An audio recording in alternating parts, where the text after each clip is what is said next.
Çok kıymetli Distinguished participants, sektörümüzün değerli temsilcileri, distinguished representatives of our sector, sözlerimize başlarken while I start my remarks, on behalf of my panelist colleagues and myself, I wish you a good evening and I extend my respects and love here today. TWEC'in yapmış olduğu çok değerli panelin son oturumunu yapıyoruz. Here today, now we're in the last session of TWEC's panel. We have 5 speakers and I will try to moderate the panel. And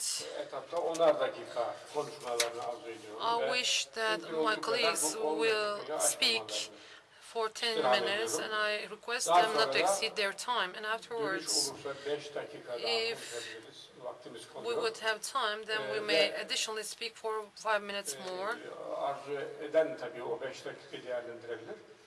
So whoever wishes then may use that 5 minutes, and afterwards we may have the questions. And you know, turbine production and new technologies is the title of our session, and our colleagues will try to reflect their valuable views on this title. And I also would like to make a request from my colleagues that please introduce yourself and please provide some background information about yourselves, and please keep it short, included in this 10 minutes of time, and just having talked after themselves, just talking about themselves, they may continue with their presentations, and I will give the floor to my panelists in row. First of all, to my colleague Jens Guder. I don't know whether I pronounced it right or not. He was born in Hamburg. He will be addressing to you, so the floor is yours.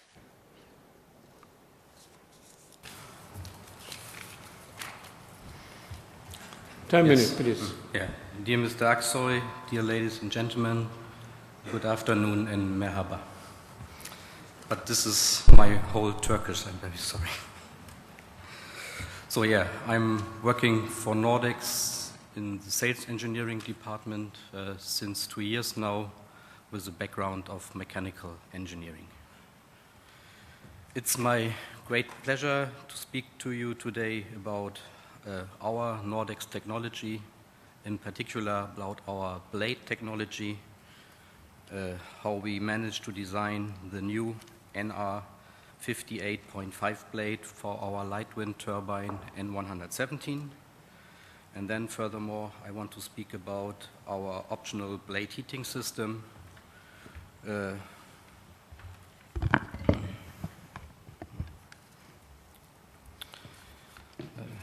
which is designed to prevent turbines from stopping due to icing conditions in winter times.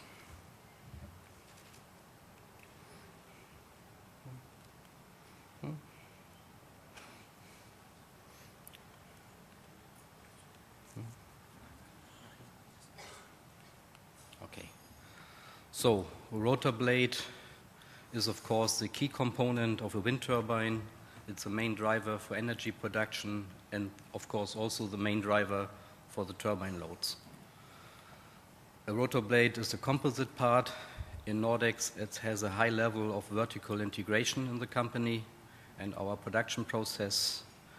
And we used quite new technologies for the blade for the N117, our new IEC 3A light wind turbine. So here you can see an overview of our blades and our turbines. We're offering a full scale from IEC 1A to IEC 3A. So, and what I marked here red, you can see that even the new NR 58.5 blade is our longest rotor blade. We could reduce the weight in terms to the NR50 blade, which we use for the N100. Here you can see this as a graphical overview. So during our design experience, we learned not only to produce larger turbines and longer blades, we understand also how to reduce the weight of the turbine, the weight of the blade, to reduce then the loads for the turbine.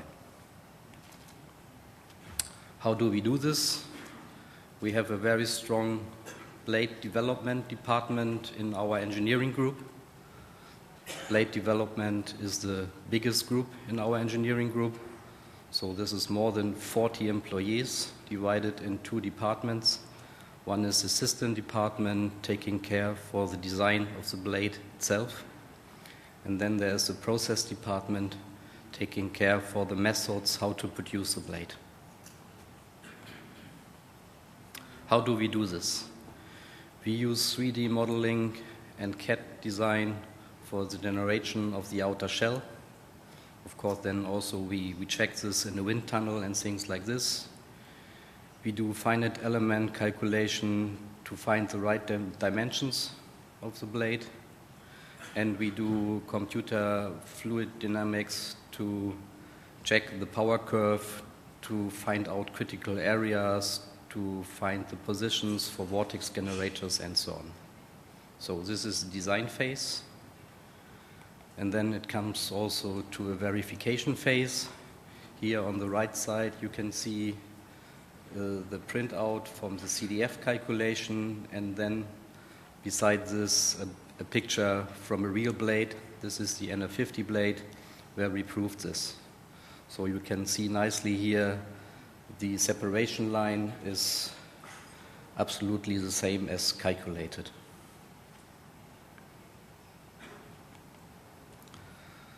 So this is an overview of the parts of the blade, how Nordic is doing it. And here you see one of the main features for the new NR58.5 blade.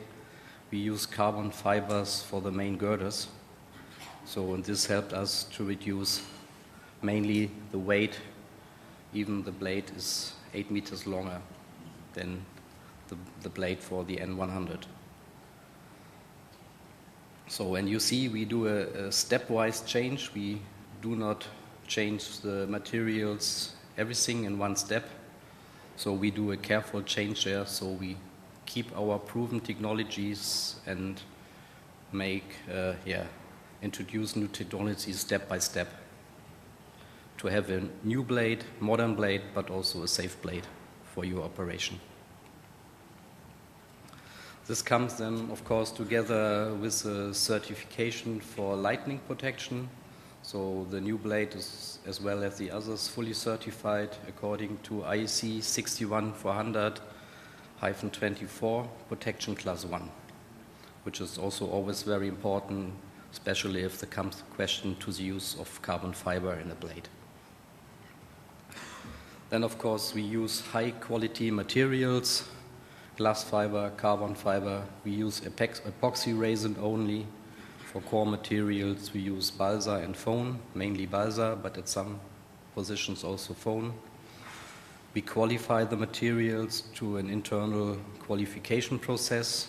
We select the materials only when they fulfill the requirements of the GL guideline, and we do test according to the well-known international standards. And for the test, we use only accredited labs. Together, this ensures that we produce high efficient and reliable blades. For more than this, we have our own test stand now, introduced in 2010. So we can test 3 blades at the same time with a maximum length of 65 meters. We can do static tests with up to 20,000 kilonewton meters, and we can do the dynamic tests. So it takes us about 210 days to make a life cycle test, fatigue load test for a new blade. All our blades are fully tested and certified according to IEC 61400-23. So the NR45 and the NR50 passed the static and the dynamic test. For the new blade, the static test is completed and the dynamic test is still in progress and short before finishing, with up to now very positive results, I can say. And of course we have already installed some prototype turbines, so real blade testing is also started already. So then in production, of course, I don't show so much about production due to the time, but of course we do quality assurance. That means we do material testing, visual inspection, and then non-destructive tests on the produced blades. So my conclusion for this is we have a closed-loop design process. We have simulation and validation on a high technology level. We have a long track record. We produce blades in-house more than 11 years now, and which is very important for you and your financing banks. For all blades, we have all relevant certificates available. So this is what I want to talk on our blade design process, and then I want to speak about our new optional anti-icing system, which is very new technology from Nordics. So in many regions of the world, ice forming, especially on the rotor blades, is possible during the winter months. Besides North Europe and North America, mainly the people thinking about these regions, also in Turkey, temperatures can get very low in the winter time. So you can see this here on the map from the Turkish Institute, and you can see even the Germans especially coming to Turkey to enjoy your sun and the nice people here. It can become really, really cold in Turkey as well. So solving this issue, this icing leads to inefficient operation and loss of energy production, so loss of money for you. So solving this issue, Nordic has developed an innovative anti-icing system. So, and this is just to show, this is some pictures our service people took from blades here, from wind turbines installed in Turkey.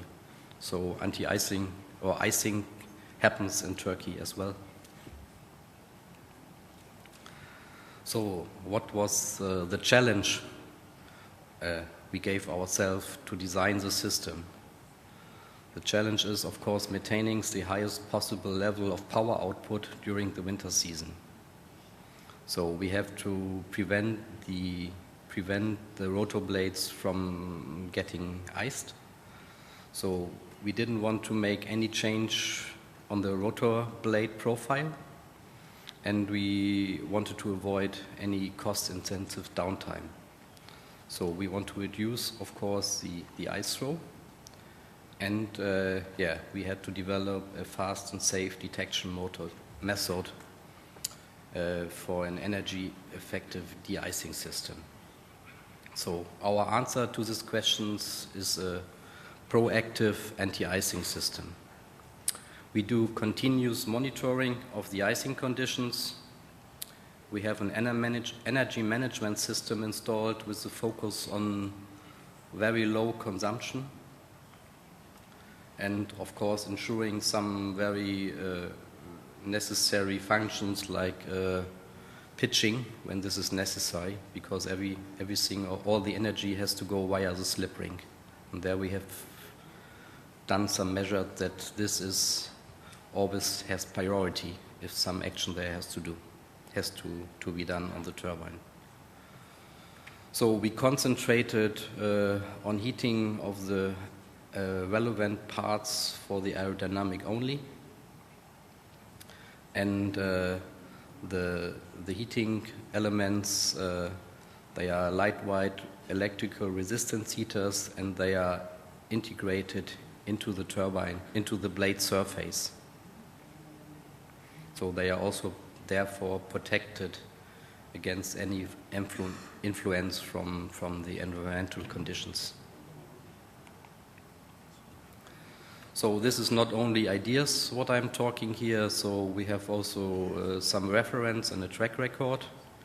We tested this in the north of Sweden, where we installed in 2010 4 turbines in Jokkmokksliden, so 1 reference turbine and 3 prototype turbines with anti-icing system. That time we started with 2 different systems. Now we find out what is the right system.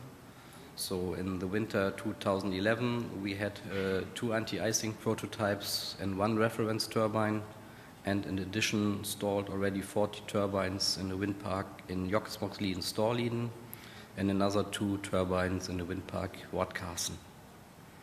2012, so this year we are installing additional 30 turbines in the wind park of Bleiken.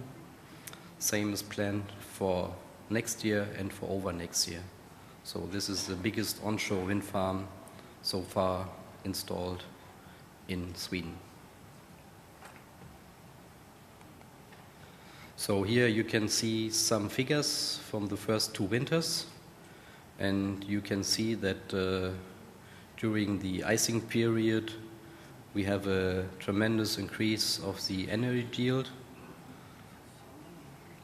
So, and yeah, you can see even it's always above 40% in this month. We like a more conservative approach, and we mention in our brochures an increase of 25% during the times of icing, and an increase of the annual production about 8%. Here is in detail a chart about what happened during certain days, and here you can see the icing period started, and here then the melting period started. And you can see here on the columns the production of the reference turbine as well as of the anti-icing turbine. And then you can see on the graph the mean wind speed. To observe this and the conditions on the blade, we installed some webcams on the blade as a prototype installation. And I show these pictures that you can understand better the perspective of the next slides, where we show then some pictures from the blades with ice and without ice. Here you can see the reference turbine when the icing period started. Left side is the reference turbine fully iced, and right side you can see the anti-icing turbine where the leading edge is nicely free of ice. Then when it comes to the melting period, you can see that the reference turbine is still partly iced and the anti-icing turbine is almost free of ice. So what are the benefits of the Nordic solution? So this is maximizing the energy output by reduced downtime. So we have an active prevention of ice formation on the blades. We don't wait until the blades are iced. We act before. The system can operate while the turbine is running. You don't have to stop the turbine. No downtime. We have a very minor energy consumption for the system as well, as we heat only the aerodynamically relevant parts, and there are almost no losses. The heating performance is variable, and we can control this need-based. The system is robustly integrated into the blade structure, so when it's a reliable solution with an integrated lighting protection system. So, and what is also very important, because sometimes there are also situations of no wind, so we can run this system also when the turbine itself is stopped. So, and we can prevent situations where icing conditions started when the turbine is stopped, with no wind, and then wind comes, and then the turbine could not start because she is fully iced. So we can heat the turbine also in the standstill position.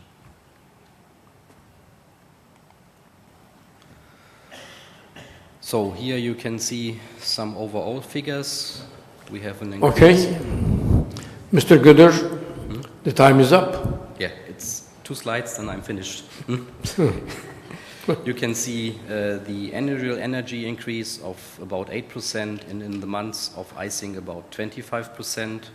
And overall, we have a very low AEP, own consumption of only 0.3% of the annual energy production. So Nordic provides a reliable, efficient anti-icing system, and more production for you means more cash flow, so that the anti-icing system will recover its cost within a few years. Thank you very much. Thank you. Thank you very much.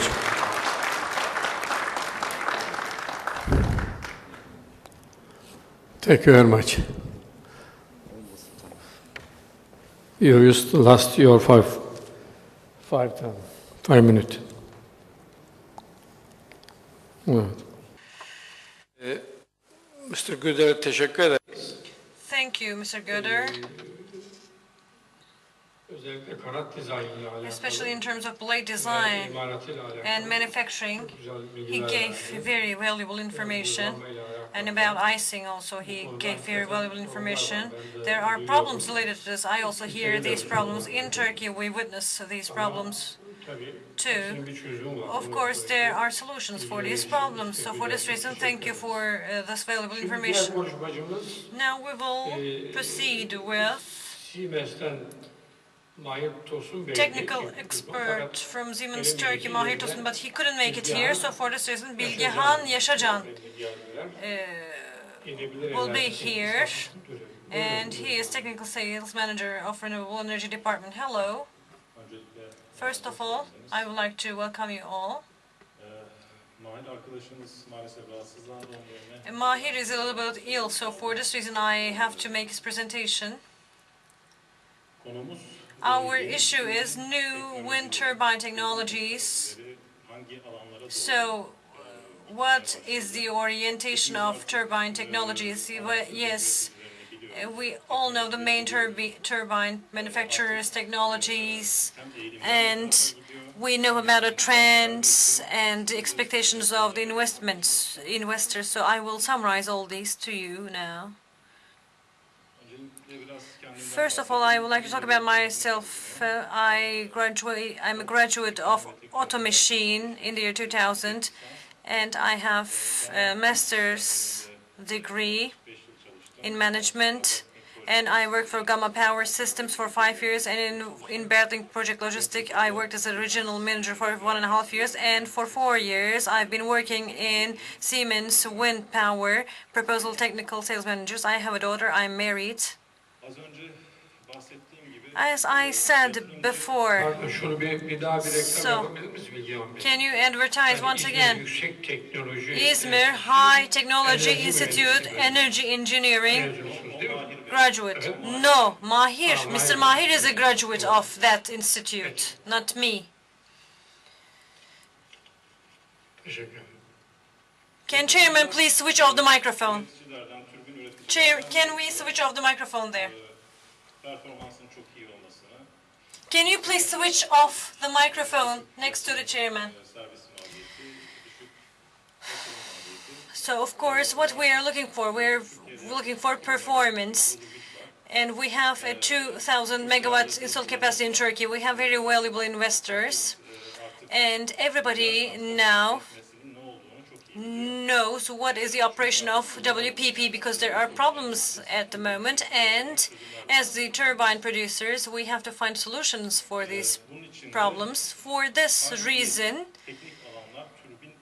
what technical fields contribute to turbine technology? Of course, meteorology, of course, aerodynamics, mechanical engineering, electronics, electrical engineering, civil engineering, geology engineering, oceanography, and also structural engineering for the towers. So these all contribute to the turbine technologies. So Siemens In these fields, in which fields Siemens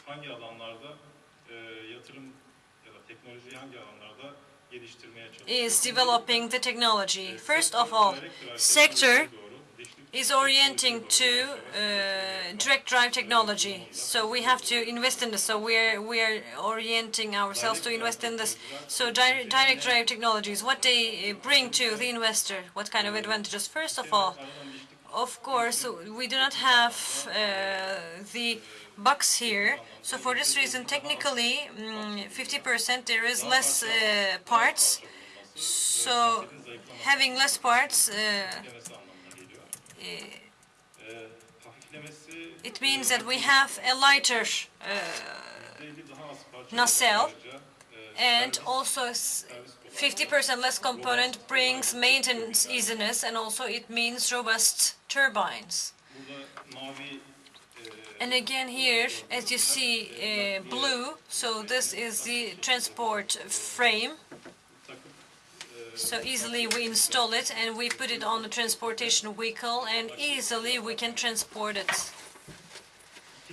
The second issue is frequency converters. So as you all know, wind power plants are disturbing the network continuously. It's not a base load power plant.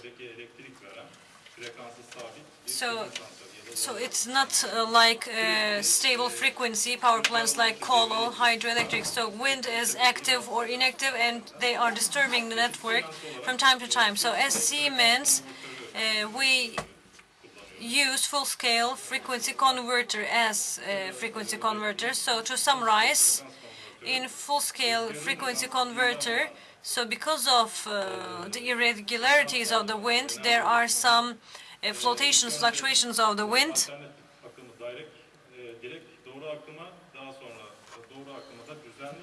So there is direct flow, and then this is turned into alternative flow.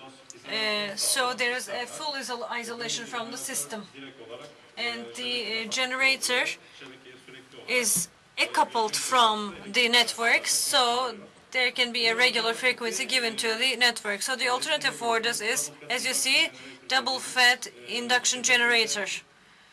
So this is indirectly connected to the network. So this is the turbine producers refrain from using this now. Siemens have the patented network converter technology, so that reliable frequency energy can be given to the network by this way. The other issue is, so turbine manufacturers should invest and are investing in blade design. Siemens, where is Siemens distinct here? So blade design and technology of Siemens, we emphasize this when we are visited. It is unique.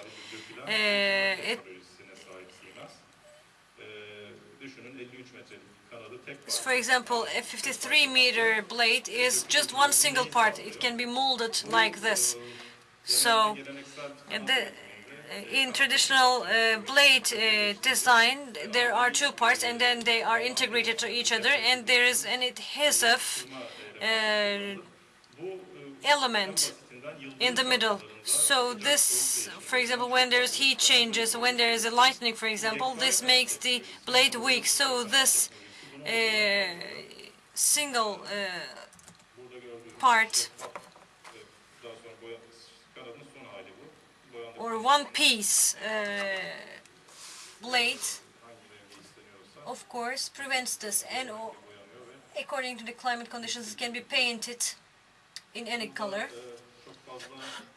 So here I don't want to go into the detail. There are two molds, and the resin is inserted into the wing. Of course, for offshore turbines, we have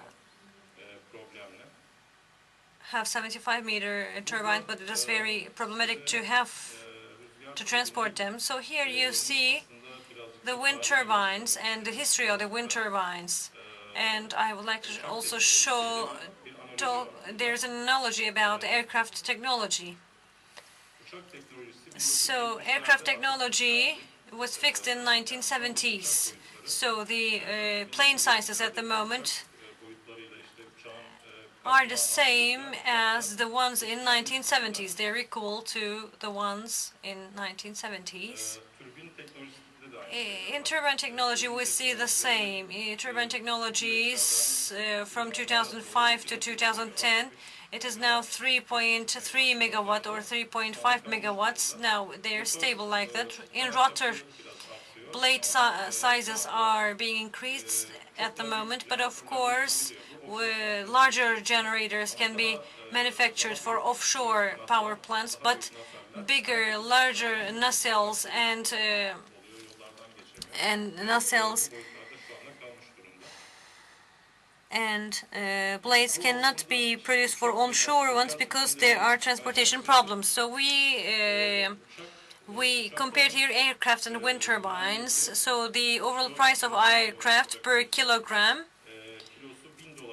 it is at about $1,000 for aircraft. So the investors say that wind turbines are expensive. So here you see a very good example.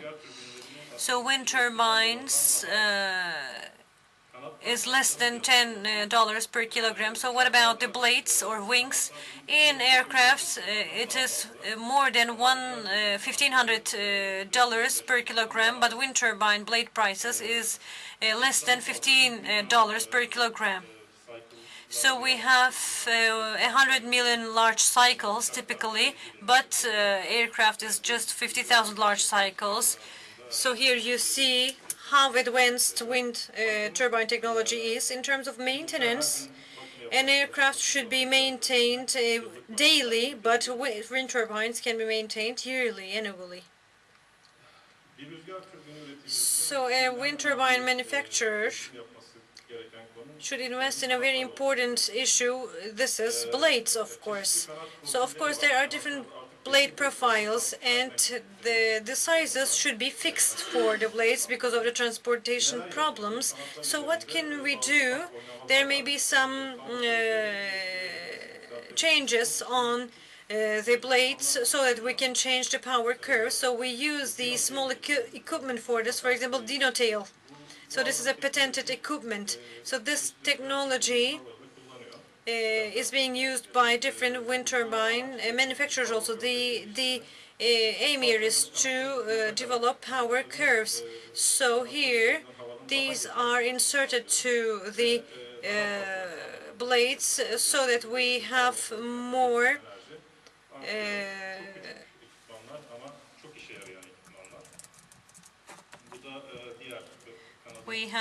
strength. These are very useful equipment. So the buoyancy is higher for these equipment. So another issue is that, of course, how can we produce more energy? So the issue here is this.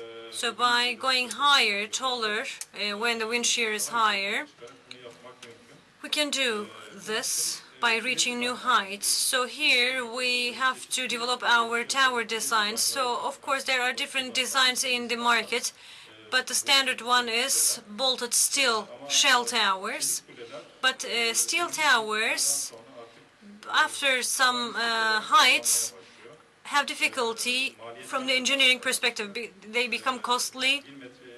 For example, when you go up 1 meter or 2 meters, the vision is not changing, view is not changing, but of course the thickness should increase, and also the main costs are increasing, so they are not feasible. So for this reason, Siemens, in partner with its subcontractors, is experimenting the shell tower design. This is now being implemented, and it's being sold. So for more than 100-meter towers, and in these fields to have these towers, economically they have very good results. The transportation is very easy, installation is very easy, so bolt is squeezed, and for 20 years it doesn't have to be squeezed again. Again, you see the details here. With trucks, you do not need very large trucks or heavy trucks. Just with some small trucks you can do this, so you do not need heavy lifting here. Again here, when it is over 100 meter, you see how the energy is going up. So when we come to 142 meters, the energy production can increase at the rate of 17%. So this is not an implementable technology in Turkey, because in the wind fields in Turkey, when you go up high-ish, the wind isn't increasing much because we don't have plain lands in Turkey more. This is mainly used in Europe, and again, to go upper, there are different technologies. For example, there are some concrete, steel towers, but Siemens is focusing on this technology, and we have very good results in Turkey, where the wind shear is high, especially in Thrace region. This technology is thought to be used in the future. And again, another technology which Siemens is working in terms of R&D is floating wind turbines. As you see on the pictures, Siemens prepared this prototype with Statoil firm in Baltic Sea in Nordic countries. Now it is being experimented, and it is very successful. So in Turkey now, offshore power plants are not on the agenda, but when they are on the agenda in the future, they will be very important, because our seas are becoming deeper, and offshore power plants are not that offshore indeed. So in Europe, the seas are shallow, but when you go 50 meters in Turkey, you can reach 350 meters. So for this reason, this hinders offshore technology in Turkey, but this can go deep. This technology can go deeper. So for this reason, it's not costly, and it is easy to be built. So when we have offshore power plants on the agenda, this technology will become more important. And again, you see the installation phase here. And so this is not a wind power plant, but here there is a flow, there is an energy generation here. So here, this technology is being researched and developed at the moment, and Siemens is investing in this technology. This is tidal force generators. In our straits, we have very good flows, streams. So for this reason, for example, straits, this power plants can be thought about. And my presentation is over here, and thank you for your attention.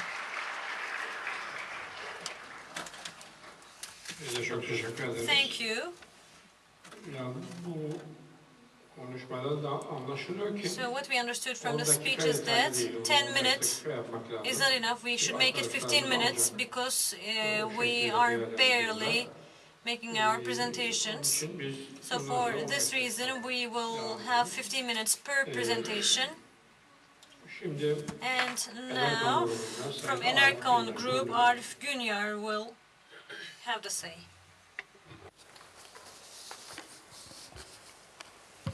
Ama 15 dakikaya geçmeyelim lütfen. Please do not exceed 15 minutes. Hello, good evening to you all.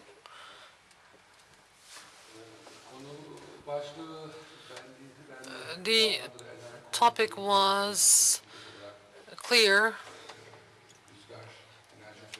So what did we do in the wind energy market, and as regards turbines, what did we do as Enercon? I would like to give some information about these topics. First of all, Enercon, if we this is the abbreviation, and if we say it in long term, it comes from energy and converters. So we want to make the high technology survive. So for that reason, for the energy vision for the world, we want to show this. In this respect, Enerco is a German origined company, and its headquarters is Aurich in the northwest part of Bremen, and also in Magdeburg, Emden. We also have production centers, and in international market in Sweden, Brazil, Turkey, Portugal, Canada, France, and Austria, we have wing production factories. And in Canada, France, Austria, we have concrete tower production factories. And the facility is now 820,500 square meters. And the research and development staff are located in Aurich with 180 engineers. And in terms of sales offices, we have 8 domestic and 18 international sales offices. And we have more than 300 service stations. And in meanwhile, Enercon transportation crane parks also provide services. Right now we have approximately 8.5 gigawatt, more than 20,000 turbines. So I have just mentioned the production facilities. These are some examples. And once again, if we to come to these factories, one of the features of this Enercon compared to other producers, it's not open to stock exchange. So in this regard, in this respect, Enercon pays attention to high technology, and Dr. Woben has delegated his all shares of the company to Woben Foundation by establishing that foundation. And in this meaning, in this respect, when you look at the turbine produced by the Enercon, these are all produced in Enercon factories, all the parts and generator.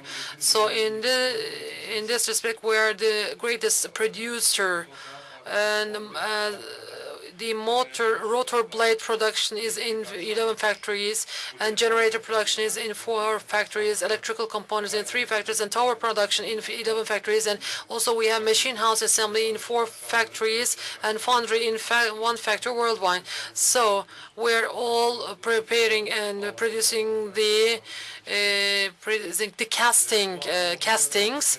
In this respect, we have 34 factories which produce the castings, and soon there will be 2 more factories. So we operate on 820,500 square meters as an area. So our installed capacity, installed power is, you see the light green is in Germany, and you see the numbers, and the dark greens are located in abroad.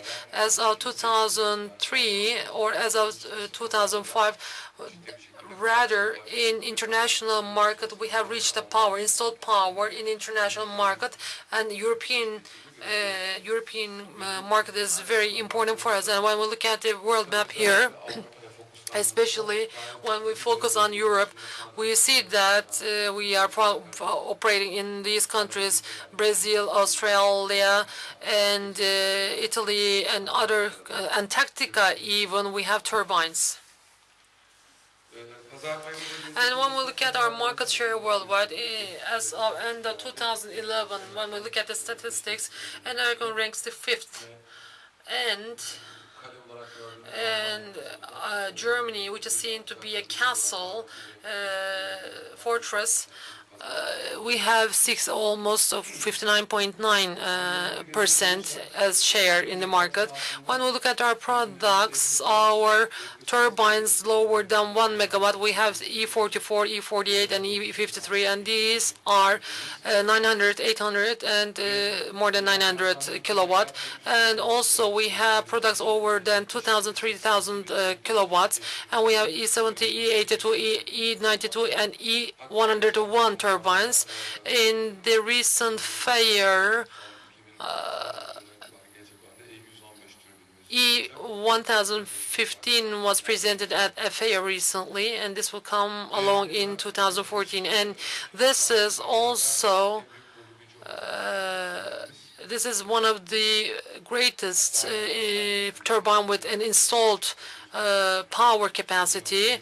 So the greatest turbine on the world is 8.5. So for that reason, I have to say that we do not provide offshore turbines. So this is the potential on the land, and we think that the potential is greater on land. So in terms of production and cost, in order to use this potential, we produce such big turbines. And if we come to our technology, we have multi-polar system, and we are also a forerunner and a prominent in this since 1980s, and direct carrier. So, and I am just mentioned that we have a reference about 20,000 megawatt. So this is a multi-polar system, and we have a copper-covered multi-polar system.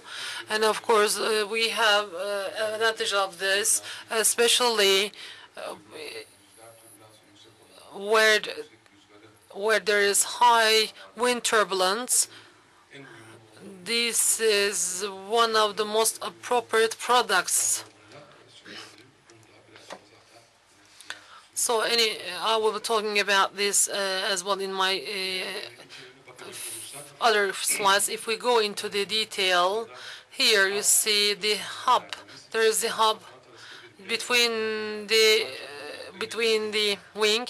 There is a blade and blade adapter, and this makes flexible the wind load flexible, and the machinery part and the wing part to decrease the load of the wind. And on the top you see an anemometer.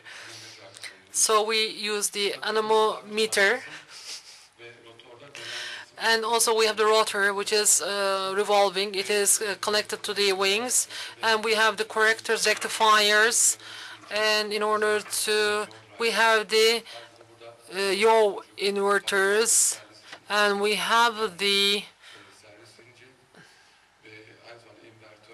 inverters, and we see the machine carrier, and we also see slip ring speech drive, and we have the motors here, as you see. In terms of dimension, I just wanted to show it. E126, in terms of dimension, it's about it has a diameter of 12 meters, and if we make a comparison, we produce this in our own factories. Again, the synchronized generator has got some advantages. If we talk about these advantages here, turbine, the more it rotates, the more it generates electricity. So it's just likewise in the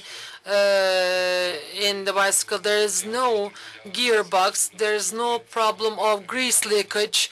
And in terms of life of the machine, we can say that it has a long life.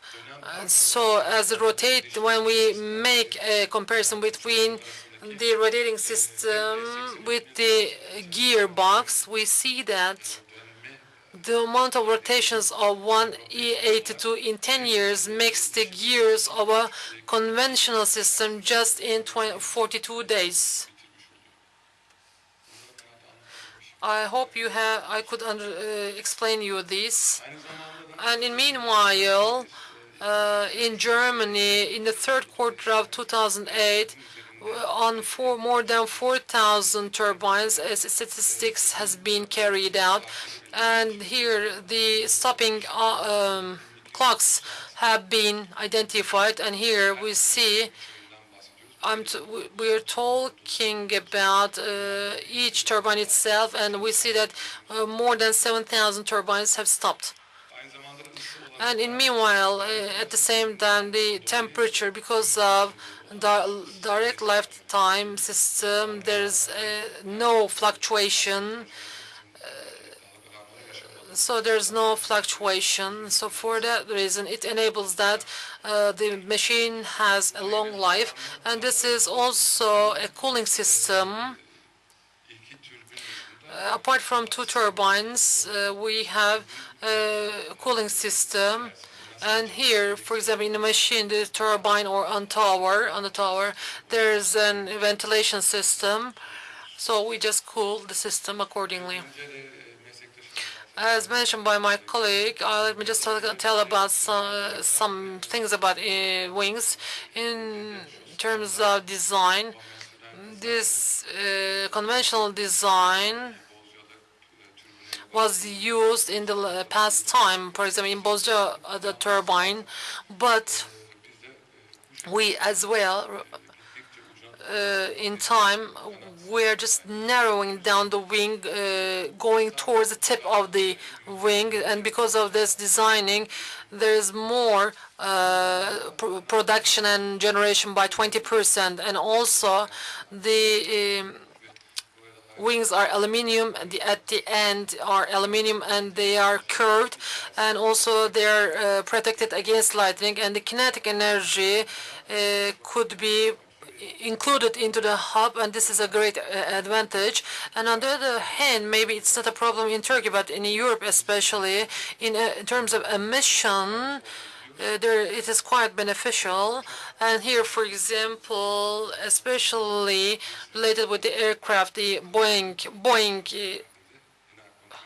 So the Boeing wings, for example, these are used in the wings of the turbines in Enercon. So this is also against grounding. Just previously, one of my colleagues explained about this anti-icing, and in the fields where there were icing, we came aware of this just a few years ago. So we are one of the producers who provide this facility of de-icing. So we know that when there's icing, the turbine stops. So for that reason, on the wings of the turbine to have the ice melted, we can provide the system which is supported by UPS, or this may be also supported from the network directly, and accordingly we provide an option to the customer in order to decrease the internal losses. And of course the calculations and finances are also provided for the customer. And as I just mentioned, rather than prototypes, we'll also make the production in serial way. And as reference, we have some projects in Turkey. So we have the wing warming system, and we have also 40% of coming back again. So we see that there is really an increase in production. I may also provide extra information for the ones who are interested in it, and this is also another picture which shows that anti-icing system and reference system are compared in two E82 rotor blades, these are compared, and we see that there is more production generation of electricity with the anti-icing system. And I also would like to talk about electrical storm power curve, power control. In most when the turbine has 25 meter per second, then it stops itself. In our turbines, we do not use hydraulic brakes. Even the wind speed exceeds 25 meter per second, then the turbine is slowed down by taking the wings out, but in meanwhile it still continues to generate power or electricity. Just after 25 meter seconds, the wings are removed, and in meanwhile, until 37 meter seconds, it continues producing or generating electricity, and the turbines which stop at 25 meter per second in 10 minutes of time, the wind is expected to come to a normal level. So in this electrical storm power, you don't lose this, you don't have loss, you even gain this. And also, if we to show this in a grid system, this red part there, the power is the power, and the blue is the wind level and speed. And in the graph at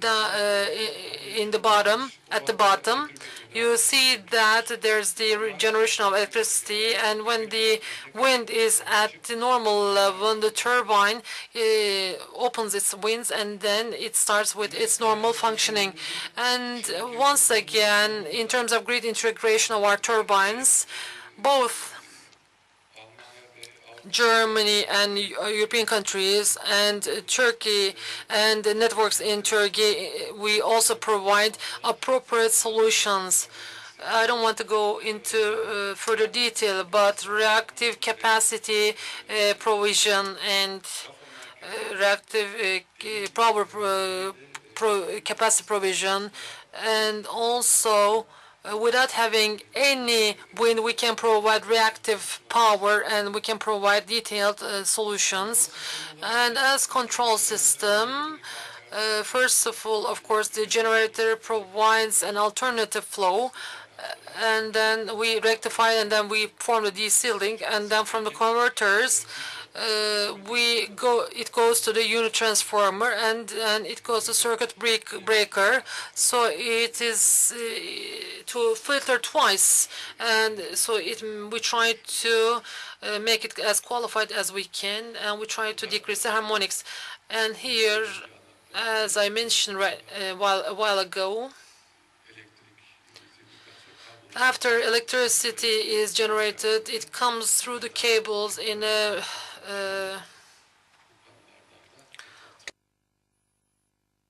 direct flow, and then from direct flow, then it goes to the back to the network again.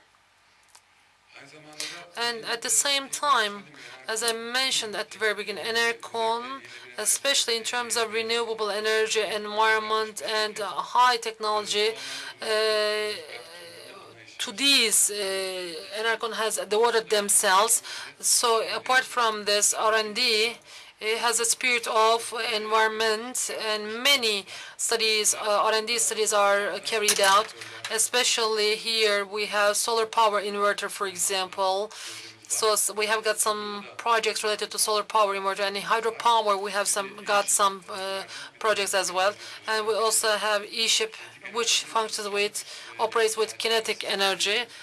So we have a flap rotor, and we also have a ship which operates with wind power. It has got a length of 1,120 meters. And at the same time, in the islands where there are no networks, we also have systems which can generate its own electricity, and also There are batteries where we can store the electricity. This is the production of an R&D as well. And and also we have R&D product as for the electric cars. This still continues, but the Enercon has not got any cards or any any brands or agreements. But it still continues its R&D studies. And if I to give the references, we are just reflecting our experiences in wind field here, and we have realized the third one, and we are about to realize the fourth one right now. And in hydro, once again, there are four R&D projects, and these are actualized by the Enercon itself. So again, as you see, we all produce the year's parts ourselves, and at the same time, in order to satisfy have the customer satisfaction, we provide the services ourselves. I don't want to go further into the details. Enercon Turkey, as Enercon Turkey, we have got four group companies. We have the service tower and the wing and the administration headquarters. And administration has been in Istanbul since 2 years, and also we have a project office in Izmir, and in Turkey as a prominent company. We are the prominent producers, so we are producing rotor wings, and approximately we have got 400 employees and even more than that, and we are producing the wings for 2 megawatt turbines. And since 2009, we have got a concrete tower factory as well. So as Enercon, we also produce segments for concrete towers, and as supplier,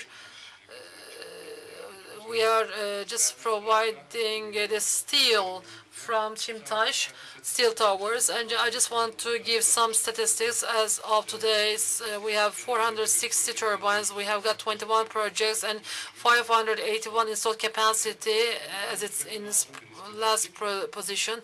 And as of its last situation, we have just became into a better position. And in terms of number of turbines, we are ranking the first, because it is just due to the reason that we are using small turbines, and as a Soma project is one of the greatest ones, and it has got 140 megawatt capacity, and as installed capacity it's 149.1 megawatt. And financially, we divided it into two, and there's a 486 million kilowatts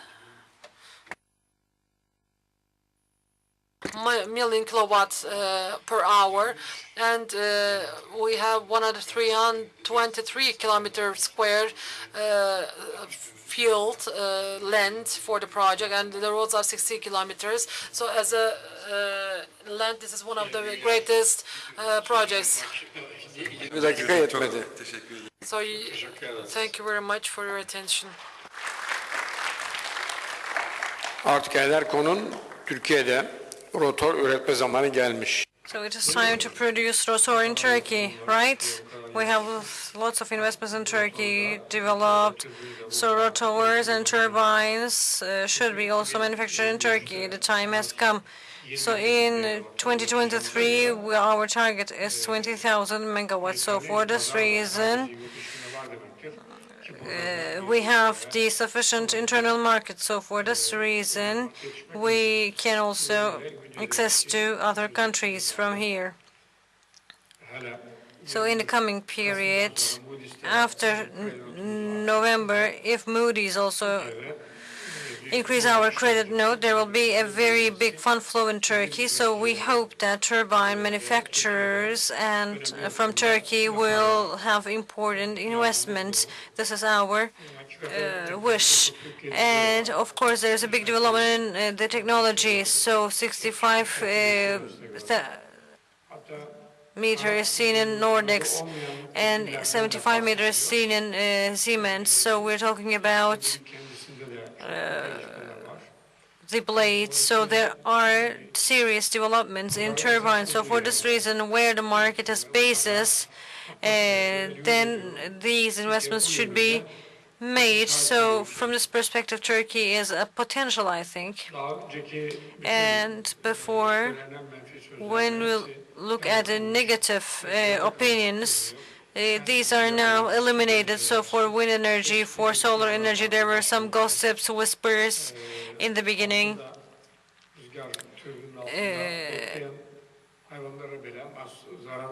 So it was put forward that it was harmful for the animals grazing under them, and it was said to be there were fluctuations, flotations, and they cannot be adjusted. So we all have seen that these are false lobbying and also nonsense sayings. So when we were enacting the law in 2005, we resisted all these also. So it was right. So now the developments are on their track. Now we will carry on with Fatih Yazıtaş.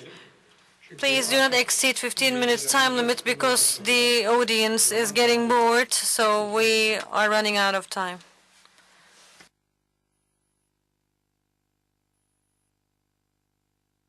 Microphone. Microphone is switched off.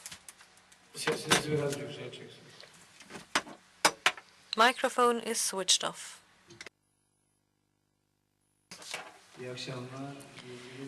Good evening. So I'm coming from General Directorate of Renewable Energy. I am the branch manager of New Technologies and Support. So this General Directorate was established with a decree number 662 on 2nd of November in 2011. So we have 4 branches, which one is our branch, which is called New Technologies and Support. We are cooperating with universities and we're following the global developments, and also we are trying to contribute to the new technologies in terms of renewable energy resources and in terms of increasing energy efficiency. This necessitates the use of clean energy resources. So as you see on our website, climate change and renewable energy are being followed by our general director. So we are focusing on hydrogen, carbon storage, wave energies, smart networks, smart cities. So related to climate change, we're talking about mitigation, emission trade, technology and financing. So we are dealing with these issues. So it is very there's an actual project that we have carried out. So in terms of lighting in İnönü Boulevard, so we have inserted 46 armatures, lights, and we had a LED transformation.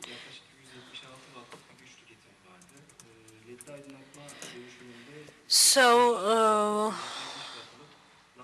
instead of conventional armatures, we have fixed LED armatures, so that we have saved energy at the rate of 41%, and these lamps can be dimmed. So for this reason, the saving will increase. The saving rate will increase. And TEDAŞ, when we look at its 2010 figures, there is a lighting consumption is very high. So doing this will save. So this is a night view of our pilot project. So regarding smart networks, this is also closely followed by our general director. So we are working closely with TÜBİTAK for this reason.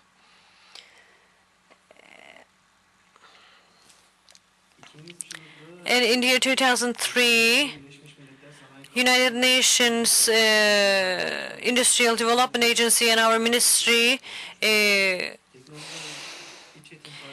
signed an agreement. So here we are talking about technology transfer and cooperation.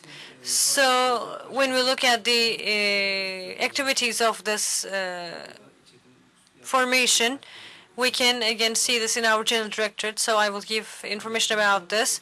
So we have to talk about our TWEC projects. So we have two different projects with TWEC. One is CAMAC project. So these are supported by Public Researchers Support Group. So we have a MILRES projects. So here the customer is the Ministry of Energy and Natural Resources, and the executors is Sabancı University, TAI, Istanbul Transportation Corporation, TÜBİTAK, Istanbul Technical University. So on the first phase, we have prototype wind turbines of 500 kilowatts. So the budget is 55 million Turkish liras. This is 10 million is approved for the first phase. So we have 99 researchers from 9 bodies, and also we have 23 master degree students in this project. And when we look at the aims of the project, it is to develop specific wind turbines and not to lose $15 billion resource, and to increase employment, and as a result to make Turkey production base. So this is the main aims of the project. So when we look at the current situation, after conceptual analysis, there are some detailed spare part analysis and system integration works. There is this 81-meter measurement pile in MILRES turbine project, and the blades, generator, and the gear kit are ordered. And with TÜBİTAK, we have CAMA project for 2012, and I have information on the slide about this. So for 6 months, intensely, and with the other public institutions, we had meetings. And here the main aim is to decrease our dependency on the other countries in terms of energy generation. EYAŞ, 2 projects of EYAŞ, electricity production corporate, so gas turbines,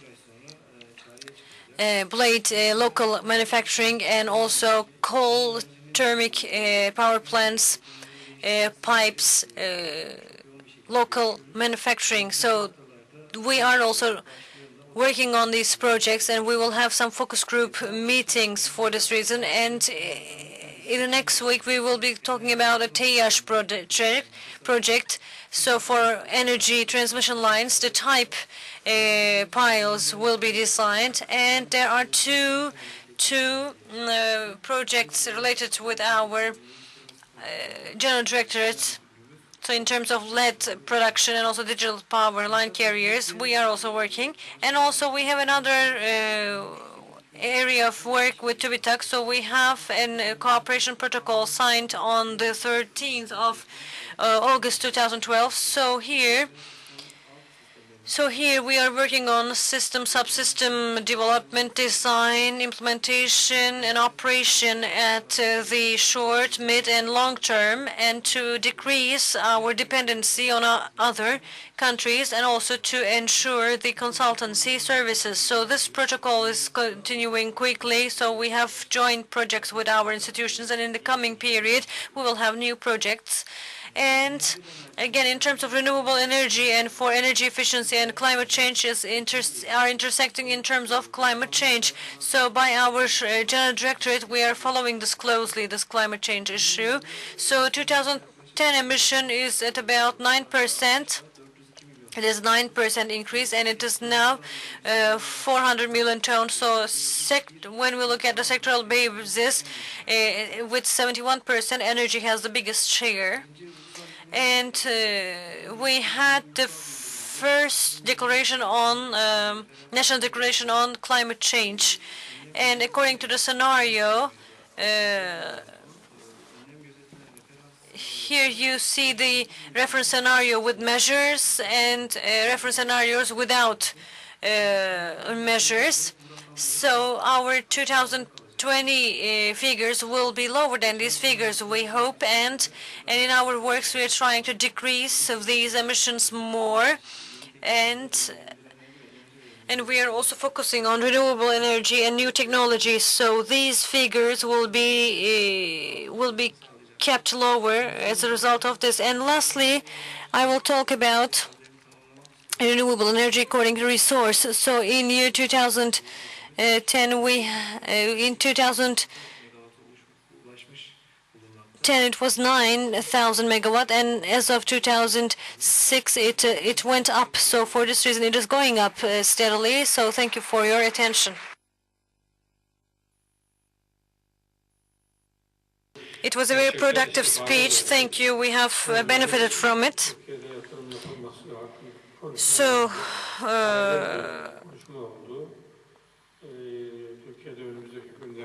this is in parallel to the speeches about the manufacturing in Turkey, because in terms of the money to be spent in Turkey, we have a potential to invest in wind turbine manufacturing, and also the emission values are being produced by energy. So this is again reconfirmed, and we understand the importance of renewable energy once again. And now Mete Malta Tepe from General Electric again will render us a presentation. Thank you. Distinguished Chair. Ayrıca size çok teşekkür ederim. Sabrettiğiniz saat 6.30'a kadar beklediniz. Bir 10 dakikanızı daha alacağım. Thank you very much for your invitation, and I will be talking about the GE Energy Company. The wind power energy has the production of the power and water components production, and GE Power and Water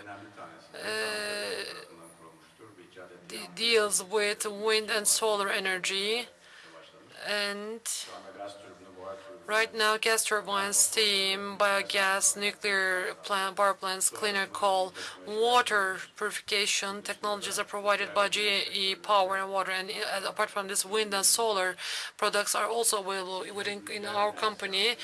If we to talk about the GE wind energy in 3 continents of the world, in Europe, in Asia, and America, we have got more than 18,000 turbines with 28 gigawatts installed capacity, installed capacity, and we have 22 countries where we have our turbines. And the basic technology for the good turbines starts with 1.5 kilowatt.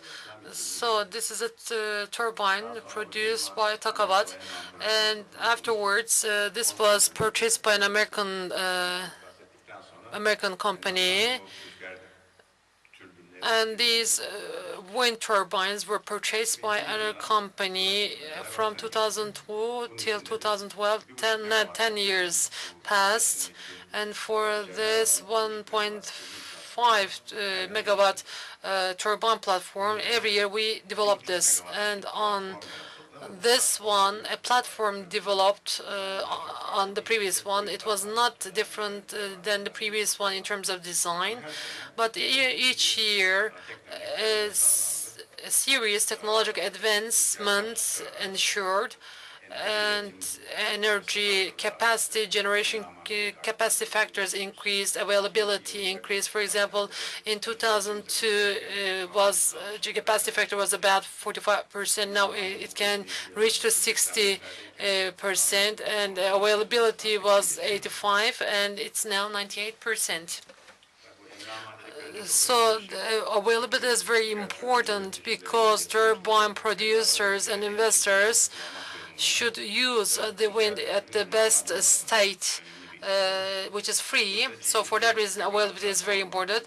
So these are the data related to 1.5, 1.6 megawatt availability trends, and this covers from 2007 till 2012, and these are turbines produced during that time, and the numbers at the top also show the performance in those years. So it means that in 2007, 1.5 megawatts 77-meter diameter motors. Availability was about 95.6, and every time there was a correction, and now right now it's 98.3%. So in 2008, the ones established or put up in 2008 shows more availability. So here see, for example, you see in 2012 it reached to 98.6, and in 2010, 2011, every time there is an advanced progression. So we really pay attention to reliability and availability. So we believe that we're the best wind turbine producer fleet. So remote monitoring and diagnostics is very important, and I know that investors know this issue very well, so I will not take much of your time on this. And here, on the platforms with 1.6 and 1.5, I would like to give some information about the turbines we introduced to Turkish markets. One of them has got this is the newest turbine with 1.6 megawatt, and among these turbines, turbine class is the most efficient one. For example, at a wind of 7.5 meter per second, we see the capacity factors to be 53.20%, and in 8.5 meter per second, there is the capacity factor of 60.70, and until the end of 2012.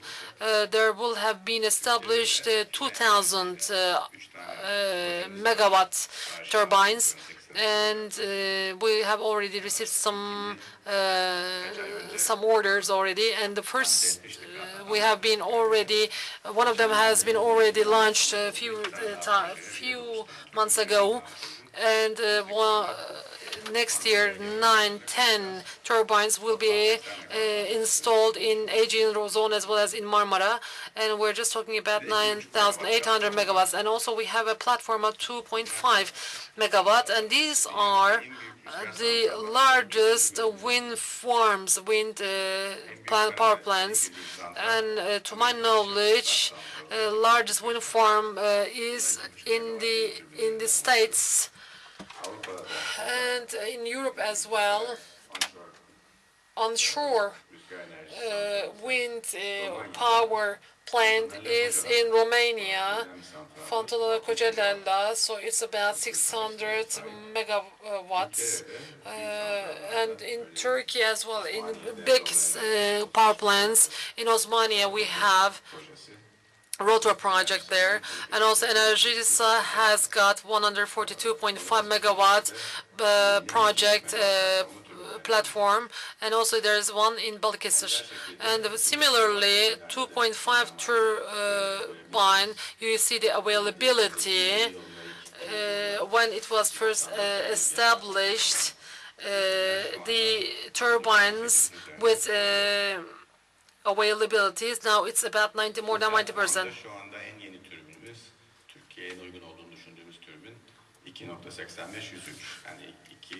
So in Turkey, here, so you see that in Turkey there is this 2.85 megawatt, and we see the capacity factor as 40.70, and for the 8.5 meter per second we can see the capacity factor as 48.70. I just want to talk about it in a short way about this service. So GE, as of last year, there are wind turbines, and we are expecting it to exceed 21,000. As of 2003, it's increased by tenfold, so there's an growth of 40%. Here, firms, companies like us, following the fleet, and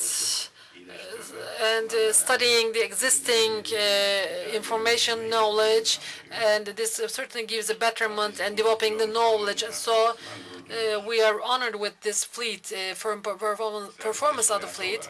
And as a service organization, there are different customers, various customers, and as to address these customers, we present different packages. For example, routine maintenance, preventive maintenance could be one of those services, and also long-term maintenance agreements could be one of our services. In terms of availability,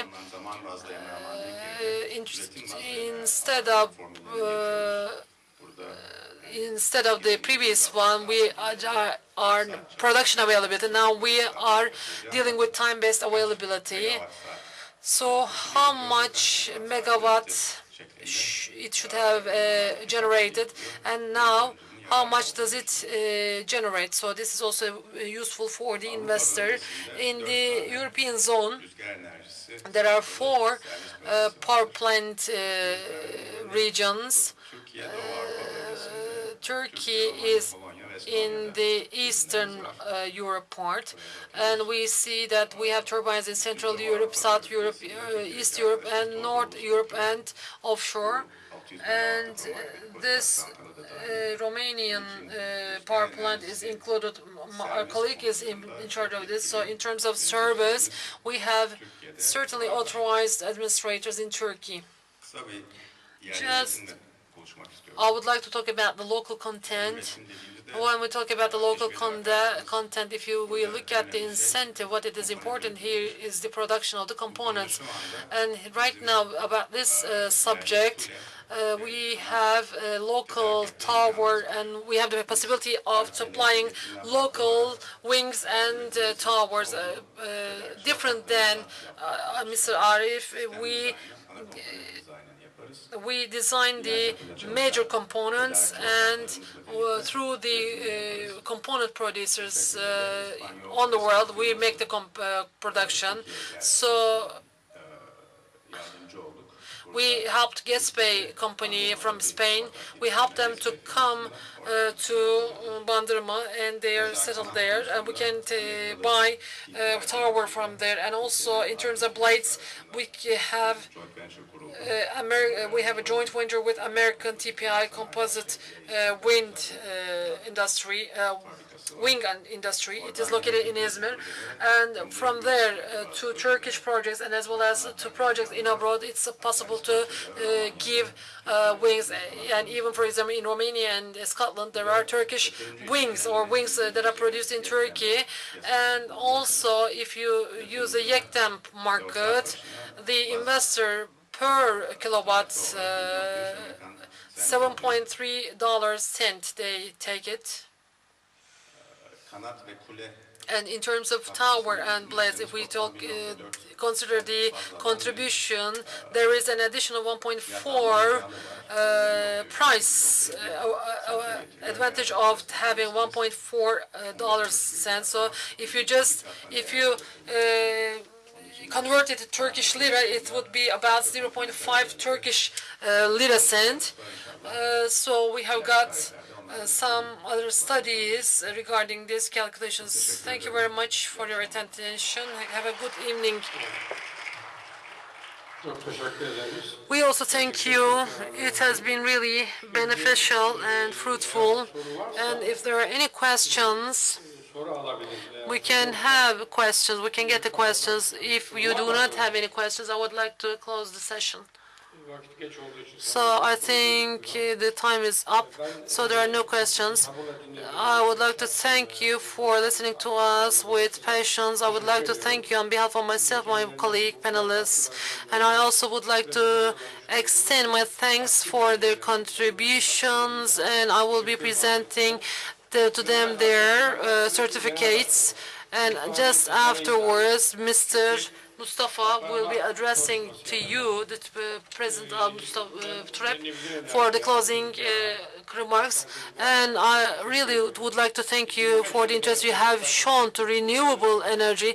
When we were on the stage by 2005, we had concerns, but we are happy to see a positive result right now. Right now, it's not easy to imagine 65 meters, 70-meter wing would not fit into this hall. So I think that it is really enormous, such a technology, to have such an enormous technology, and to have people work there and rotor designing, converter, and installing on the hills is really hard, and it's really great. And in this respect, in Turkey, there is really a great employment opportunity.